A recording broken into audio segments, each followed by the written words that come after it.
오늘 말씀은 마태복음 17장 1절부터 13절 말씀입니다. 제가 한 절, 여러분이 한 절 이렇게 교독하면서 읽도록 하겠습니다. 엿새 후에 예수께서 베드로와 야고보와 그의 형제 요한을 데리시고 따로 높은 산에 올라가셨더니 그들 앞에서 변형되사 그 얼굴이 해같이 빛나며 옷이 빛과 같이 휘어졌더라. 그때 모세와 엘리야가 예수와 더불어 말하는 것이 그들에게 보이거늘 베드로가 예수께 여쭈어 이르되 주여 우리가 여기 있는 것이 좋사오니 만일 주께서 원하시면 내가 여기서 초막 셋을 짓되 하나는 주님을 위하여 하나는 모세를 위하여 하나는 엘리야를 위하여 하리이다. 말할 때에 호련히 빛난 구름이 그들을 덮음에 구름 속에서 소리가 나서 이르시되 이는 내 사랑하는 아들이요 내 기뻐하는 자니 너희는 그의 말을 들으라 하시는지라. 제자들이 듣고 엎드려 심히 두려워하니 예수께서 나와 그들에게 손을 대시며 이르시되 일어나라 두려워하지 말라 하시니 제자들이 눈을 들고 보매 오직 예수 외에는 아무도 보이지 아니하더라. 그들이 산에서 내려올 때에 예수께서 명하여 이르시되 인자가 죽은 자 가운데서 살아나기 전에는 본 것을 아무에게도 이르지 말라 하시니 제자들이 물어 이르되 그러면 어찌하여 서기관들이 엘리야가 먼저 와야 하리라 하나이까? 예수께서 대답하여 이르시되 엘리야가 과연 먼저 와서 모든 일을 회복하리라. 내가 너희에게 말하노니 엘리야가 이미 왔으되 사람들이 알지 못하고 임의로 대우하였도다. 인자도 이와 같이 그들에게 고난을 받으리라 하시니 그제서야 제자들이 예수께서 말씀하신 것이 세례 요한인 줄을 깨달으니라. 아멘. 아멘. 오늘 말씀은 그 변화산에 대한 말씀입니다. 근데 변화산에 대한 말씀인데 이 말씀을 이전에 그 배경에 대해서 잘 알아야 좀 더 쉽게 이해할 수가 있을 것입니다. 예, 마태복음 16장에 보면요. 예수님께서 가이사라 그 빌립보에서 제자들에게 물으시죠. 사람들이 나를 누구라고 하더냐? 그랬더니 제자들이 얘기합니다. 더러는 세례 요한이고 더러는 엘리야고 더러는 예레미야 선지자 중에 한 사람입니다. 라고 얘기해요. 그러면서 예수님이 그 말을 들으시고 제자들에게 다시 한번 물어봅니다. 그럼 너희는 나를 누구라고 하느냐? 그랬대 베드로가 예수님께 정확하게 답변하죠. 주는 그리스도시요 살아계신 하나님의 아들이십니다. 그래요. 예수님의 그것을 듣고 너무나 기뻐하십니다. 그러면서 베드로에게 얘기합니다. 바요나 시모나 내가 복이 있도다. 이를 알게 한 이는 혈육이 아니요 하늘에 계신 아버지이시니라. 너는 베드로라. 이 반석 위에 내 교회를 세우리니 음부의 권세가 이기지 못하리라. 내가 너에게 천국 열쇠를 줄 텐데 이것을 가지고 땅에서 너가 무엇이든지 매이면 하늘에서도 매이고 땅에서 무엇이든지 풀리면 하늘에서도 풀리리라. 예수님께서는 그 베드로에게 온전한 청지기의 사명을 맡겨주시죠. 그러면서요, 이 베드로뿐만 아니라 제자들에게 비로소 자신이 예루살렘에 올라가서 고난을 당하시고 그 부활에 대한 하실 거라는 것을 비로소 마음을 다 드러내십니다. 그때 베드로가 또 예수님께 붙들고 항변을 하죠. 예수님께 막 말려요. 근데 예수님이 막 호되하게 예수님 막 꾸짖는 거예요. 예수님 네버 그렇게 하시면 안 됩니다. 절대는 그렇게 해서는 안 됩니다. 주여 그리하지 마십시오. 그때 예수님이 베드로에게 얘기하시죠. 사탄아 내 뒤로 물러가라. 너는 나를 넘어지게 하는구나. 너가 하나님의 일을 생각하지 않고 사람의 일을 생각하는구나. 그러면서 예수님은 제자들에게 제자의 길에 대해서 말씀하십니다. 누구든지 나를 따라오려면 자기를 부인하고 자기 십자가를 지고 나를 따라라. 그 말씀을 하시고 누구든지 자기의 목숨을 구원하고자 하면 잃을 것이요 나를 위하여 그 목숨을 잃으면 찾을 거라고 주님은 말씀하세요. 그래서 예수님은 이 제자들에게 십자가의 죽음과 그 부활에 대한 말씀을 다 했는데도 불구하고 제자들에 대한 그 받아들이기가 얼마나 어렵겠어요. 같이 늘 함께 따라다니는데 믿기 어려웠을 것입니다. 그래서 예수님은 이 세 명의 제자들과 함께 산에 올라가셔서 확신을 주기 위해 믿음을 주시죠. 오늘 1절 말씀 읽어보도록 하겠습니다. 같이 한번 읽어볼게요. 시작. 엿새 후에 예수께서 베드로와 야고보와 그 형제 형제 요한을 데리시고 따로 높은 산에 올라가셨더니 예, 엿새 후에요. 그 예수님께서 십자가에 죽으시고 그 다음에 부활한다는 그 말씀을 하시고 엿새 후에 그 연장선상에 있는 이야기들입니다. 그래서 예수님이 이 세 명의 제자들을 데리고 높은 산에 올라가셨어요. 근데 이 말씀을 읽으면요, 우리가 질문을 하게 되죠. 왜 예수님은 베드로와 야고보와 요한만 데려가셨을까? 그리고 하필이면 왜 세 명이야? 5명일 수도 있고 6명일 수도 있는데, 한 명 데려갈 수 있는데 왜 예수님은 3명을 데려가셨지? 이런 질문을 할 수 있습니다. 예수님께서요, 이 베드로와 야고보와 요한은 유독 사랑하셔서 그랬을까요? 아니죠. 예수님은 제자들을 차별하지 않습니다. 저도 가끔씩 저희 아이들 쌍둥이 2명이거든요. 근데 이 아이들 데리고 어디에 데려갈 때요, 두 명을 다 같이 데려가지 않으면 난리가 납니다. 한 명만 데려가면요, 나머지 아이는요, 그것 때문에 분쟁이 나고 막 갈등하게 돼요. 그래서 둘이 다 데려가든지 아니면 이 아이를 2명을 다 데려가지 않는, 저는 그런 방법을 하거든요. 아마도 이 3명의 제자들을 데려갔을 때 나머지의 제자들은요, 굉장히 마음 가운데 어려움이 있었을 거예요. 그래서 예수님께서 그들을 아마 설득하지 않으셨을까라는 생각이 듭니다. 하여튼 이 3명의 제자들을 데려가신 거에 대해서는요, 그 주석에 보면은 2가지 이유가 나옵니다. 첫 번째는요, 예수님께서 보실 때 각별히 신경을 써서 교육을 해야 할 사람이기 때문에 데려가셨대요. 근데 우리가 아는 것처럼 베드로는요, 다혈질적이죠. 믿음이 있는 것 같지만 믿음이 또 없는 것 같고 좌충우돌해요. 그 다음에 야고보와 요한도 어떠냐면 그 천둥의 아들이잖아요. 우레의 아들. 불같은 성격을 가지고 있습니다. 어쨌든 예수님께서 이 변화산에 이 3명의 제자들을 데려가셨는데요, 이번 말이 처음이 아닙니다. 예수님께서 겟세마네 동산에 올라가셔서 기도할 때도 이 3명의 제자들과 함께 올라가셨어요. 마태복음 26장 37절에 보면 베드로와 세베대의 2 아들을 데리고 가실새 고민하고 슬퍼하사, 그 겟세마네 동산에 올라가실 때도 함께 올라갔다. 그리고 해당장의 야이로의 딸이 죽었다는 말을 듣고 예수님은요, 이 3명의 제자들을 데리고 그의 집에 가십니다. 마가복음 5장 37절에 보면 베드로와 야고보의 형제 요한 외에는 아무도 따라옴을 허락하지 아니하시고 그래요. 그러니까 예수님은요, 이 3명의 제자들을 데리고 여러 번 이렇게 함께 하셨어요. 이 3명을 데려갔던 2번째 이유는요, 율법의 증인으로 요구되는 적정한 숫자이기 때문에 그래요. 신명기 17장 6절에 보면 죽일 자를 두 사람이나 3사람의 증언으로 죽일 것이요 한 사람의 증언으로는 죽이지 말 것이며 그래요. 율법의 증인으로서는 2명이나 3명이 필요했기 때문에 그렇다는 거예요. 증인이 3사람이 필요하고 특별히 신경을 써서 데려갔다, 이거는 단지 추정입니다. 예수님께서요, 그 3명의 제자들을 데려가신 건요, 예수님만이 아십니다. 우린 잘 몰라요. 그냥 단지 추정하는 거예요. 이 예수님께서 이 3명의 제자들과 함께 지금 높은 산에 올라가셨습니다. 이 높은 산은요, 어디인지 정확하게 알 수가 없어요.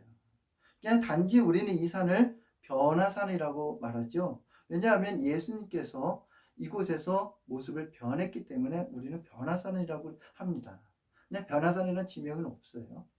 그러면 이 3사람을 데리고 그 높은 산에 올라가신 이유가 뭘까요? 마태는요, 이 이유에 대해서 언급이 하지 않지만 누가는 이 이유를 밝힙니다. 누가복음 9장 28절에 한번 우리 찾아서 같이 한번 읽어볼까요? 누가복음 9장 28절 같이 한번 읽어보도록 하겠습니다. 이 말씀하신 후 8일쯤 되어 예수께서 베드로와 요한과 야고보를 데리고 기도하시러 산에 올라가사 기도하시러 산에 올라가사. 예수님은요, 이 세 명의 제자들과 함께 기도하러 가셨다는 거예요. 누가는. 그러니까 예수님의 삶은요, 그 라이프 스타일을 보면요, 기도예요, 기도. 하루의 첫 시간, 그 새벽의 미명에 늘 습관을 따라서 기도하셨습니다. 그리고 제자들을 선택할 때도 기도하셨고요. 오병이어의 기적을 축사하실 때도 기도하셨고요. 오병이어 기적을 일으키고 다 흥분하고 예수님을 막 억지로 임금을 삼을 때 제자들 다 떠나보내고 산에 올라가셔서 예수님은 기도하셨어요. 십자가의 죽음을 앞두고도 예수님은 기도하셨어요. 이 산에 지금 변화산에 올라오기 전에요. 예수님은 자기가 죽고 그 부활하신 거에 대해서 제자들에게 얘기했잖아요. 아마도 이 예수님은 제자들의 믿음을 위해서 기도하셨을 거예요. 그 예수님이 이제 변하는 그 광경을 제자들은 목격합니다. 2절부터 3절 읽어보도록 하겠습니다. 시작. 그들 앞에서 변형되사 그 얼굴이 해같이 빛나며 옷이 빛과 같이 휘어졌더라. 그때 모세와 엘리야가 예수와 더불어 말하는 것이 그들에게 보이거늘 예수님의 얼굴이요 해같이 막 빛나는 거예요. 그리고 옷이 빛과 같이 휘어졌다는 거예요. 근데 이 동일한 이 사건을 마가는 어떻게 표현하냐면요. 마가복음 9장 3절에 보니까 그 옷이 강체가 나며 세상에서 빨래하는 자가 그렇게 희게할 수 없을 만큼 매우 희어졌더라 그래요. 저는 이 구절을 읽는데요. 홈쇼핑의 광고 같아요. 세탁하는데 이렇게 하얘질 수가 없다. 이거는 인간이 아무리 빨래를 해도요. 이렇게 희어질 수가 없는 거예요. 얼굴에 막 해같이 빛나죠. 광채가 나죠. 근데 우리 예수님은요. 세상의 빛이십니다. 근데 우리 예수님이 이 땅에 오셨을 때의 모습은요.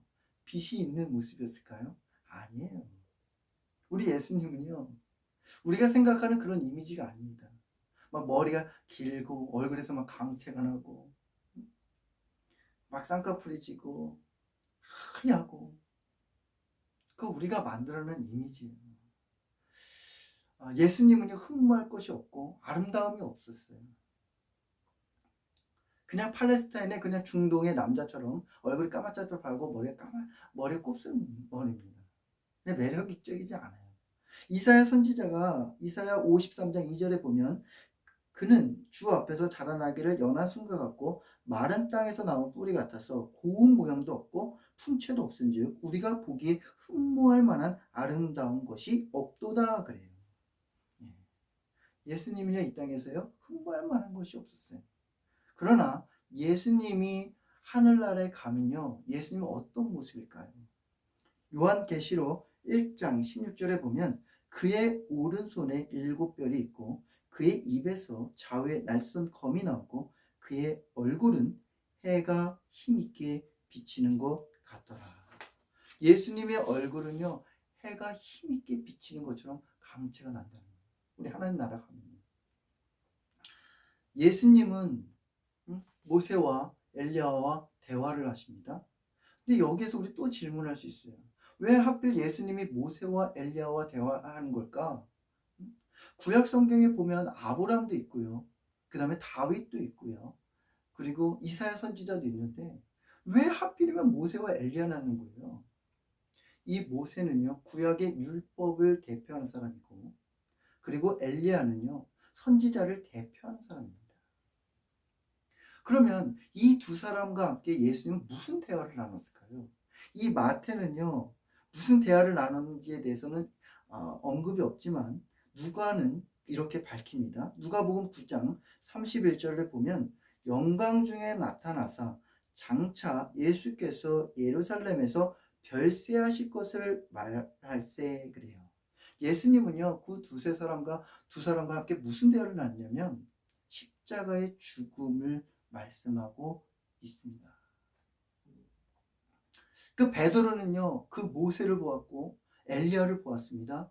예수님의 그 강천하는 모습을 보았습니다. 그 모습을 보고 베드로가 어떻게 반응하냐 보십시오. 4절 한번 읽어보도록 하겠습니다. 시작. 베드로가 예수께 여쭈어 이르되 주여 주여, 우리가 여기 있는 것이 좋사오니 만일 주께서 원하시면 내가 여기서 초막 셋을 짓되 하나는 주님을 위하여 하나는 모세를 위하여 하나는 엘리야를 위하여 하리이다. 예, 베드로는요 그 목격을 하고서요, 주님 여기 있고 싶습니다.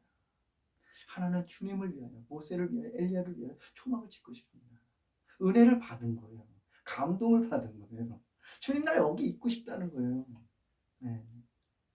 근데요 지금 이 베드로가 이런 말을 했는데 누가는요 이 베드로가 이런 말을 하는 그 상황에서 어떠한 기분과 어떤 상황에서 얘기했는지 정확하게 누가복음에 나와 있어요. 누가복음 9장 33절에 읽어볼까요?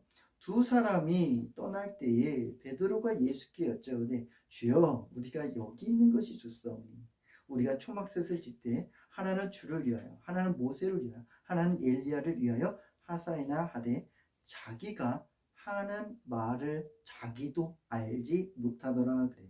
자기가 하는 말을 자기도 알지 못하더라. 예. 이 베드로와 야고보와 요한은요 이 광경을 목격하기 이전에요 졸았어요. 기도하다가 딱 눈을 떠보니까 그 광경이 펼쳐진 거예요. 이 광경을 보면서 어떻게 해요? 나 여기 있고 싶습니다.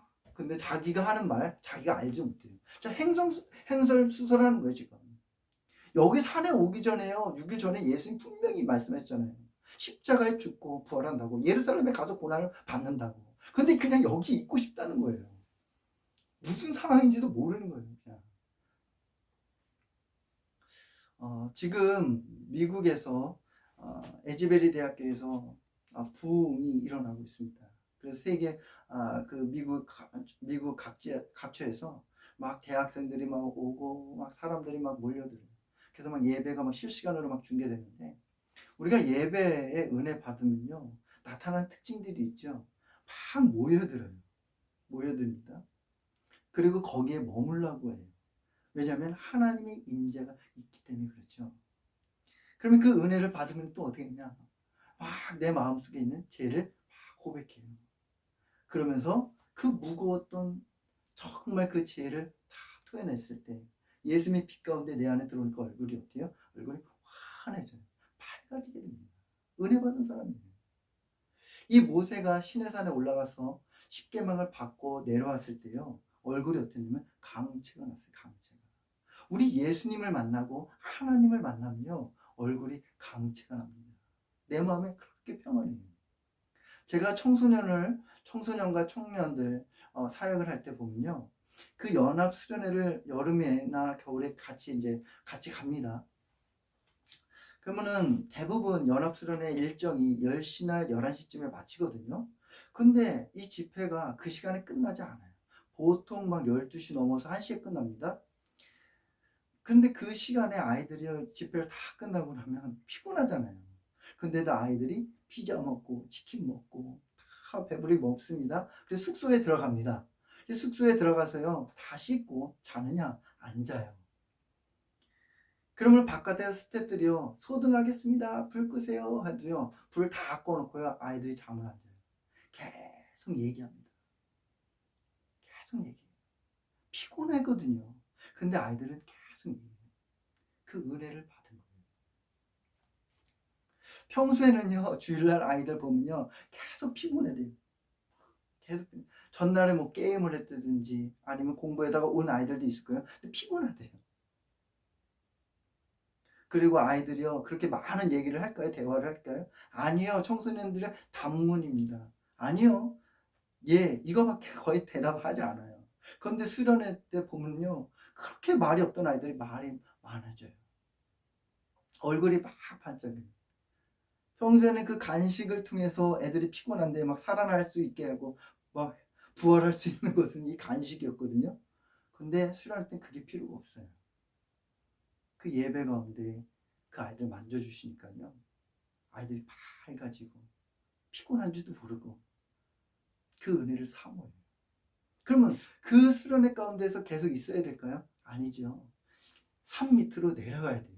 최종 목적지는요 우리가 가정으로 돌아가야 되고 학원으로 돌아가야 되고 학교로 돌아가야 되고 일터로 돌아가야 돼요.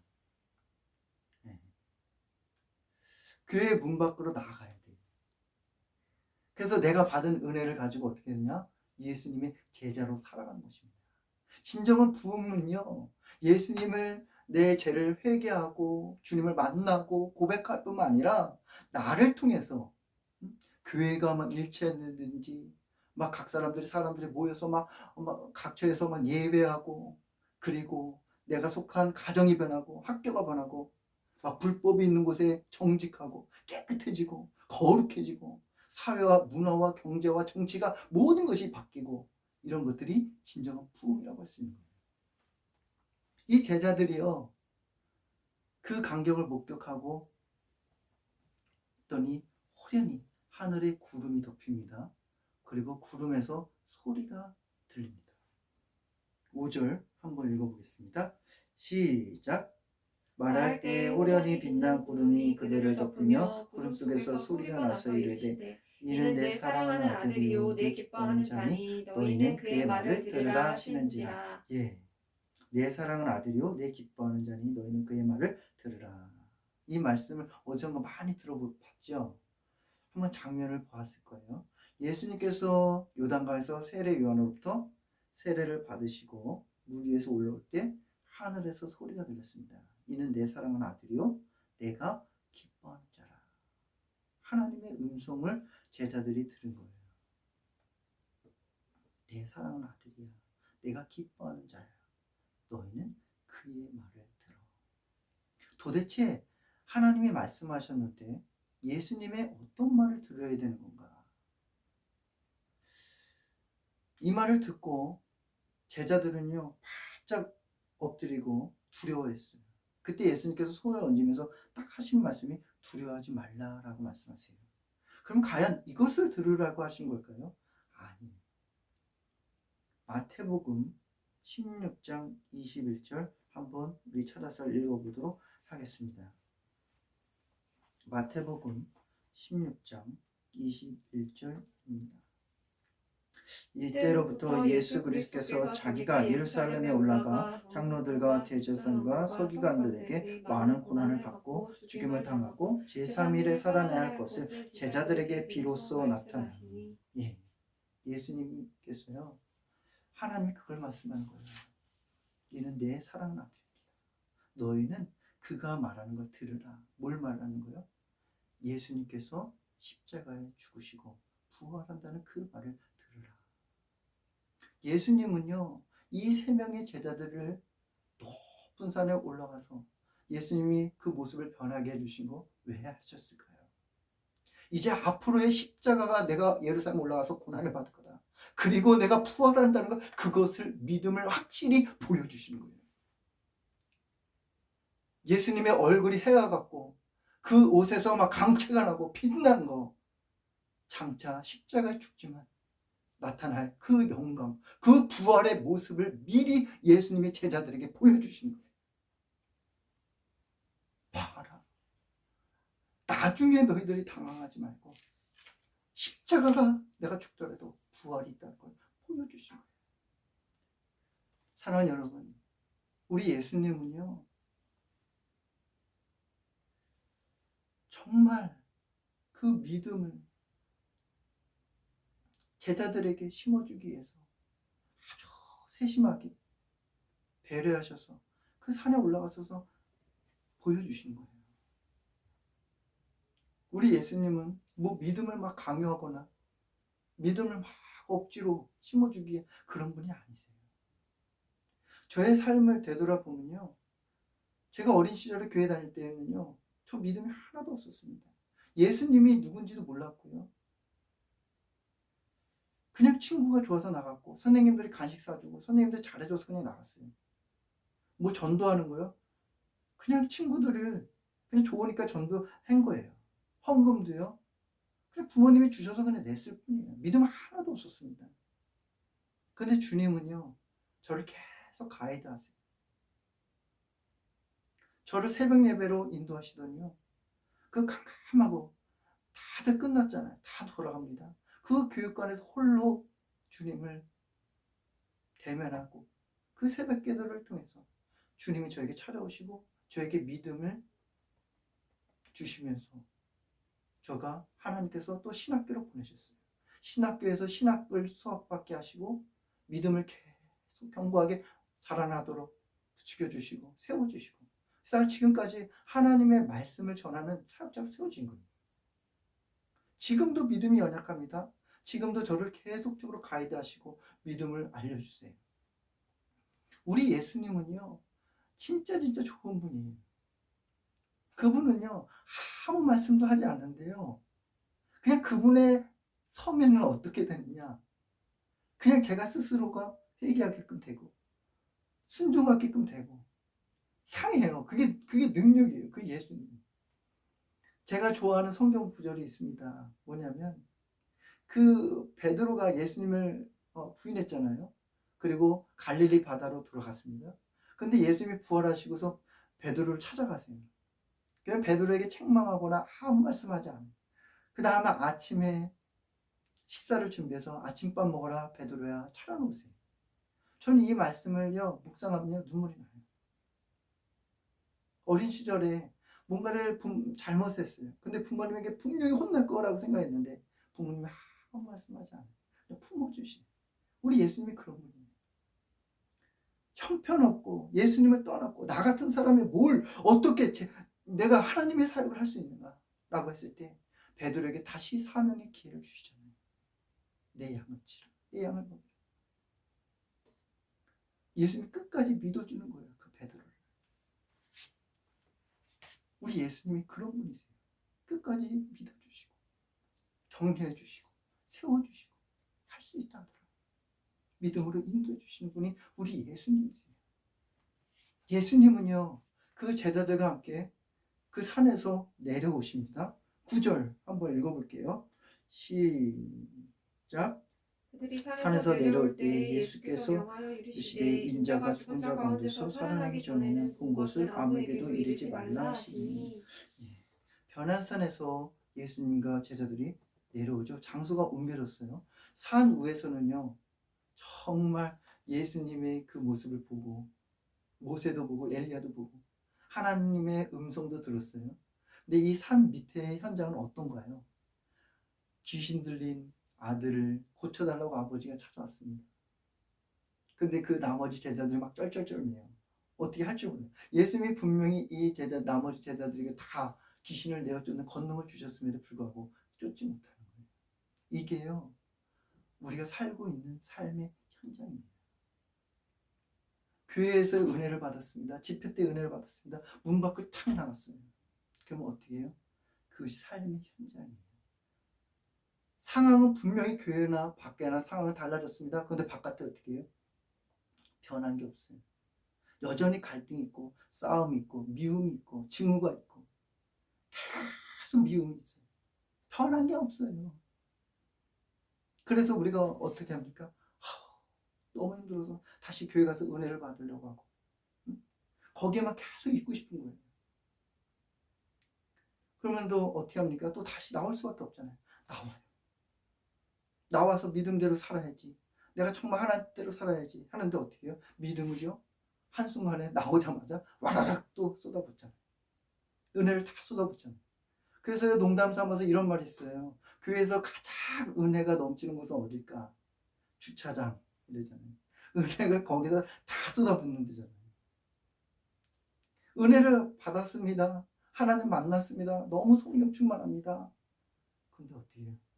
삶에서 무너져요. 그래서 우리가 이런 고백하잖아요. 하나님의 은혜 없이는 순간도 살아갈 수가 없습니다. 우리에게는 은혜밖에 필요한 은혜밖에 없습니다. 쉽게 넘어지고 좌절하더라도 주님의 은혜를 구하십시오. 주님의 음성을 사모하십시오. 사랑하는 여러분, 산에서 산 밑으로의 상황은 달라졌습니다. 변했습니다. 하지만 우리 하나님은요 항상 동일하십니다. 변하지 않습니다. 산 위에서도 말씀하시고 산 아래서도 우리 하나님은 말씀하십니다. 우리가 있는 삶의 현장, 가정이든 교회이든 직장이든 학교에서든요 주님은 계속 말씀하십니다. 내가 너와 함께 말하고 싶다고, 교제하고 싶다고 지금 계속 문을 두드리고 계십니다. 우리가 마음의 문을 열고 길을 열면요, 주님의 음성이 들립니다. 그 주님의 음성을 들을 때 어떻게 해요? 믿음이 견고해지는 거예요. 그래서 로마서 10장 17절에 이런 말씀이 있습니다. 그러므로 믿음은 들음에서 나며 들음은 그리스도의 말씀으로 말미암니다. 그 믿음은 어떻게 자라느냐? 믿음이 어떻게 견고해지느냐? 하나님 말씀을 들을 때 담대함이 생기고, 그 하나님의 말씀을 들을 때 내가 어떤 요동치는 그 파도 가운데서도 흔들리지 않는 것입니다.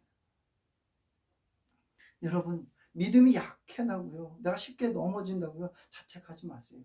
또한 어떤 분들은 내가 믿음이 있다고 자랑할 필요도 없습니다. 베드로를 보십시오. 예수님께 허락을 받았어요. 바다 위를 걸었어요. 인간이 바다 위를 걸었어요. 믿음이 있었습니다. 그런데 그 바람을 보고 물에 쑥 빠지죠. 그때 예수님께서 이렇게 해석합니다. 믿음이 작은 자야, 왜 의심하느냐? 믿음이 있다가 의심하고, 믿음이 있다가 염려하고, 믿음 있고 낙심하고, 믿음 있고 염려하고, 계속 우리는 오고 가는 거예요. 믿음이 있었던 사람 같은데 믿음이 없네. 그게 우리의 모습이에요. 우리의 모습이에요. 내가 왜 이렇게 살아갈까? 나 정말 믿음이 있게 살고 싶은데, 그 연약함을요, 하나님 앞에 나오는 거예요. 하나님, 나 이런 모습입니다. 하나님, 나에게 은혜가 필요합니다. 주님, 나에게 하나님의 음성을 들려주십시오. 하나님, 나에게 말씀해 주십시오. 여러분이 처한 그 현장 가운데서 주님은 말씀하십니다. 그 말씀을 들으십시오. 그 말씀을 들을 때 어떻게 되냐? 믿음이 세워지고, 그 말씀을 들을 때 내가 넉넉히 그 상황 가운데서 힘을 발휘할 수 있는 것입니다. 지금도 그분의 말을 들으십시오. 우리가 같이 이 시간에 기도하겠습니다. 들은 말씀을 가지고 우리가 같이 함께 기도하는 시간을 갖도록 하겠습니다. 하나님 아버지, 하나님 감사합니다. 이 시간에 하나님 아버지, 우리가 말씀을 나누고 함께 기도할 수 있도록 인도하여 주셔서 정말 감사를 드립니다. 하나님 아버지, 우리가 수련회나 아버지 하나님 교회 현장에서는 하나님 아버지 은혜를 받을 때가 참 많이 있습니다. 하지만 삶의 현장에 나오면 아버지 믿음이 온데간데 없습니다. 내가 믿음이 어디 있었지? 하나님 아버지, 정말 믿음을 다 잃어버릴 때가 많습니다. 그래서 하나님 눈물을 흘릴 때가 많이 있습니다. 하나님 아버지, 무너질 때가 있습니다. 그래서 나 스스로를 자책할 때가 있습니다. 내가 왜 이렇게 살지? 하나님 아버지, 하나님, 내가 아버지 하나님 사람들의 부끄러울 때가 있었습니다. 주여 하나님 아버지, 그 믿음의 연약함을 하나님 아버지 하나님 붙들어 주시고, 하나님 아버지 보여주시고, 그래서 하나님 아버지 모든 자들이 아버지 연약한 그 믿음 가운데 하나님께서 정말 아버지 붙들어 주시옵소서. 하나님 아버지 하나님, 우리가 믿음이 있다고도 자랑하지 않게 하여 주시고, 믿음이 없다고도 하나님 아버지 자책하지 않도록 인도하여 주시옵소서. 하나님 아버지 하나님 감사합니다. 우리가 하나님 아버지 사람의 목소리를 듣지 않게 하여 주시고, 하나님 아버지 세상의 아버지 하는 소리를 듣지 않게 하여 주시며, 하나님의 음성을 듣고 하나님 아버지 하나님 흔들리지 않도록 도와주시옵소서. 하나님, 우리 삶에서는 날마다 하나님 풍랑이 불고 하나님 아버지 바람이 불고 하나님 아버지 우리의 마음을 아버지 휘쳐놓을 때가 많습니다. 그때마다 아버지는 정신없습니다. 하나님 아버지 두려워하는 자가 있고 염려하는 자가 있고 근심 걱정하는 사람이 있습니다. 주여 하나님 아버지 예수님만을 바라보고 하나님 아버지 믿음으로 하나님 아버지 하나님을 아버지 바라볼 수 있도록 도와주시옵소서. 하나님 아버지 하나님이여, 정말 튀르키예와 하나님 아버지 하나님의 시리아와 하나님 아버지 하나님 지금도 그 지진으로 하나님 희생당한 아버지 그 분들을 하나님 회복되게 하여 주시고, 그 땅을 아버지 하나님 정말 아버지 하나님 주님 회복하여 주시옵소서. 하나님 아버지 하나님 러시아와 우크라이나와 이란과 아버지 미얀마 땅에 하나님 아버지 죽음 아버지 하나님 복음으로 하나님의 평화가 될 수 있도록 인도하여 주시옵소서. 저 북한 땅에도 하나님 아버지 복음으로 통일되게 하여 주시고, 이 대한민국 땅에도 하나님 아버지 복음으로 하나님 아버지 지역의 갈등을 없게 하시고 이념의 갈등도 제거하여 주셔서 복음으로 하나가 되게 수 있도록 인도하여 주시옵소서. 모든 부정과 모든 불법과 하나님 아버지 거짓이 떠나가고 교회가 하나님 아버지 하나님 부흥하게 하여 주셔서 하나님 아버지 하나님 정말 십자가의 부흥만 있게 하여 주시옵소서. 하나님 아버지 하나님 감사합니다. 하나님 아버지 하나님 가정 안에서의 정말 아버지 하나님 슬피 우는 자들이 있습니다. 가정에 아버지 하나님 어려움에 있는 분들도 있습니다. 그들의 아버지 마음을 어루만져 주시고 하나님만 낙심하지 않게 해주시고 하나님 아버지 직장에서 또한 아버지 힘들고 아버지 하나님의 실패함으로 하나님 아버지 하나님 어떻게 살아갈지 낙심하고 있는 자들이 있다면 주님 그들의 손을 붙들어 주시옵소서. 하나님 아버지 하나님이여 주여 긍휼을 베풀어 주시옵소서. 이제는 우리 주 예수 그리스도의 은혜와 하나님의 크신 사랑과 성령님의 감동과 감화와 교통하심이 오늘 말씀을 들은 예수님의 제자들에게 정말 산 위에서나 우리의 삶의 현장에서나 상황은 변할지라도 믿음을 견고하고 하나님의 음성을 들으며 믿음을 지켜나갈 수 있도록 주님께서 영원히 함께해 주실 것을 간절히 축원하옵나이다. 아멘. 아멘.